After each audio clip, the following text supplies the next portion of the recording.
आज मेरा विषय है कि बच्चों की शादी से संबंधित। आजकल माता पिता लड़के एवं लड़कियों के विवाह से बहुत चिंतित रहते हैं।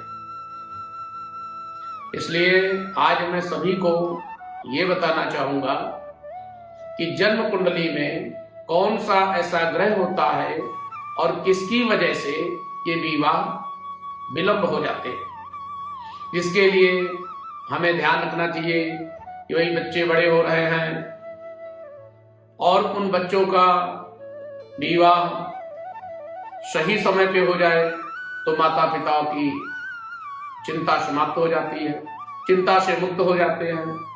परंतु जब विलंब हो जाता है तो बहुत हम लोग चिंतित हो जाते हैं। समय पे विवाह हो जाए, सुयोग्य वर प्राप्त हो जाए, इन सब चीजों के लिए हमें विचार करना चाहिए समय से पूर्व। सर्वप्रथम आपने कई बार देखा होगा कि माता पिता बहुत कुंडली लाते हैं, आचार्य से मैच करवाते हैं, स्वयं भी मैच कर लेते हैं, 2-2 साल 4-4 साल लग जाते हैं, परंतु उपयुक्त विवाह के लिए जोड़ी नहीं मिल पाती। तो हमें ऐसा क्या करना चाहिए जिससे समय पे बच्चों का विवाह हो जाए और आप लोगों को मानसिक रूप से शांति मिल जाए। तो मैं आप लोगों को ये बताना चाहूंगा कि आप सब लोग सबसे पहले तो कुंडली दिखाएं, सुबुद्ध और विद्वान ब्राह्मण को, और आपका मन करे तो आप मुझे भी दिखा सकते हैं, क्योंकि जब तक कुंडली का सही विश्लेषण नहीं होगा तब तक आपका कार्य समय पे सिद्ध नहीं होगा। अब आपको ये देखना है सबसे पहले कि आपके बच्चे की कुंडली में राहु, केतु और शनि ग्रह कहीं 7वें घर में तो नहीं विद्यमान, या कोई नीच ग्रह तो नहीं विद्यमान। यदि 7वें घर में राहु, केतु, शनि या कोई नीच का ग्रह बैठा हुआ है तो ये आप समझ लीजिए कि विवाह में विलंब होना तय है, वैवाहिक जीवन में मतभेद होना तय है और दांपत्य जीवन सुखमय नहीं चलेगा। अब इसके लिए आपको कुंडली का विचार बहुत बढ़िया तरीके से कराना होगा और विचार करने के पश्चात आप उस ग्रह से संबंधित दान पुण्य कर सकते हैं, पूजा पाठ करा सकते हैं, अनुष्ठान करा सकते हैं, व्रत कर सकते हैं। इस प्रकार से हमारे ग्रंथों में, शास्त्रों में बहुत तरीके के उपाय लिखे हैं, आप सबको पता है और सभी विद्वान बताते भी हैं। लेकिन सही समय पर वो उपाय किया जाए, सही तरीके से किया जाए, शास्त्र का ज्ञान अच्छा हो, शुद्ध उच्चारण हो और तन्मयता के साथ अनुष्ठान किया जाए तो कार्य सिद्ध होने की पूर्ण संभावना होती है। परंतु देखिए, ना तो कोई ब्राह्मण भगवान है कि किसी का कोई कार्य करे तो उसे 100% रिजल्ट मिल जाए, लेकिन हमारा आपका एक प्रयास है कि अगर हम अच्छा प्रयास करेंगे, ईमानदारी से कोई कार्य करेंगे, भगवान की प्रार्थना करेंगे तो ये संभावना पूर्ण रूप से होती है कि शीघ्र कार्य सिद्ध हो जाएगा, प्लस आने वाला समय जो होगा दाम्पत्य जीवन का वो भी सुखमय प्राप्त होगा। इसलिए हम ये चाहेंगे कि आप सर्वप्रथम कुंडली का विश्लेषण विधि पूर्वक कराएं।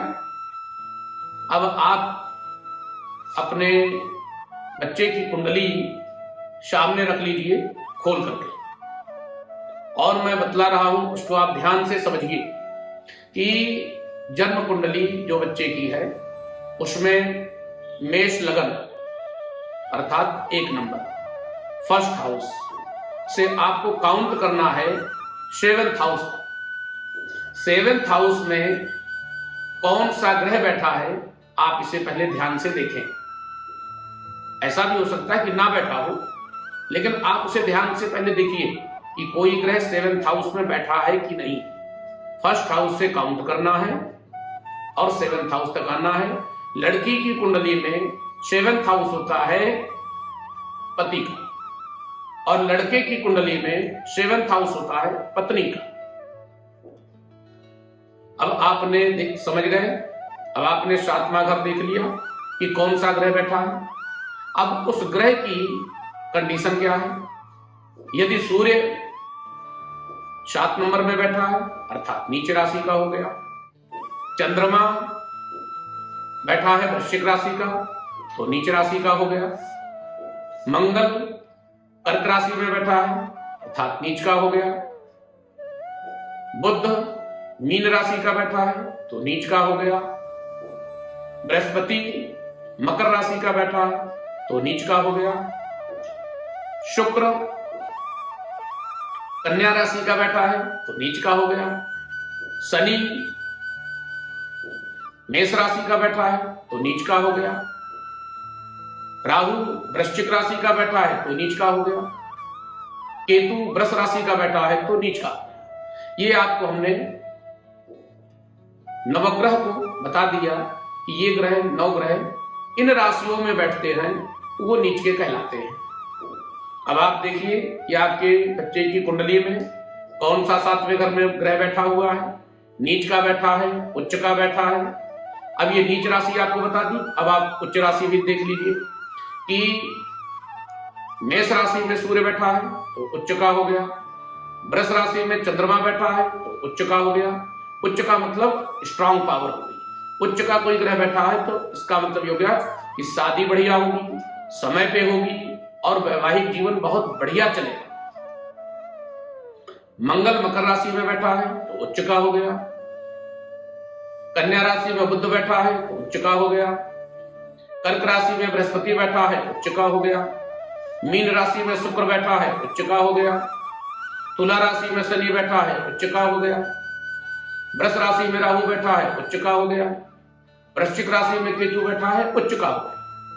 अब आपको हमने नवग्रह की पूरे चार्ट में बतला दिया कि 7th हाउस में कौन सा ग्रह किस राशि में नीच का होता है, कौन सी राशि में वो उच्च का होता है। यदि उच्च का 7th हाउस में प्लैनेट बैठा हुआ है तो निश्चित रूप से बहुत अच्छा फल देगा, गृहस्थ जीवन बहुत अच्छा रहेगा। अब इसके साथ आपको एक चीज और ध्यान रखना है कि 7th हाउस में राहु केतु और शनि मैक्सिमम नेगेटिव फल देता है। नीच का हो बैठा है तो निश्चित रूप से आप समझ लीजिए कि 2 विवाह के योग होने ही है, पति पत्नी में विचार रहने ही है। और साथ साथ ये भी आप समझ लीजिए कि विवाह विलंब होना है और कुंडली को बहुत अच्छे से मिलान करके ही विवाह करना है, अन्यथा 2 विवाह के योग बनेंगे। आप इस बात का ध्यान रखें। इसीलिए कहा जाता है कि कुंडली का विश्लेषण किसी विद्वान ब्राह्मण के द्वारा अवश्य कराएं, तब विवाह करें। जो गुण का मिलान आप कराते हैं या स्वयं कर लेते हैं उससे जीवन नहीं चलता है। जीवन चलता है कुंडली के ग्रहों के कारण। कौन सा ग्रह 7th हाउस में है और विवाह के उपरांत कहीं क्रूर ग्रह की महादशा तो नहीं आ रही है, इस बात का आपको भी ध्यान रखना होगा। जब आप इस बात का ध्यान रखेंगे तब आप अच्छे घर में, अच्छे परिवार में, अच्छी कुंडली मिला के आप विवाह कर पाएंगे और वैवाहिक जीवन बढ़िया होगा। अब यदि इन ग्रहों के वजह से विवाह विलंब हो रहा है, नीच के ग्रह बैठे हैं, तो आपको इसका क्या उपाय करना चाहिए, ठीक है।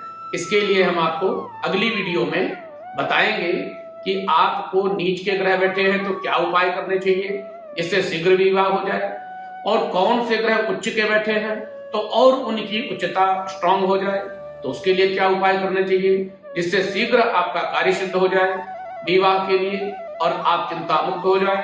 मेरा उद्देश्य है कि समाज में सभी लोगों को चिंता मुक्त किया जाए, क्योंकि आजकल लड़के एवं लड़कियों के विवाह की एक बहुत बड़ी समस्या है।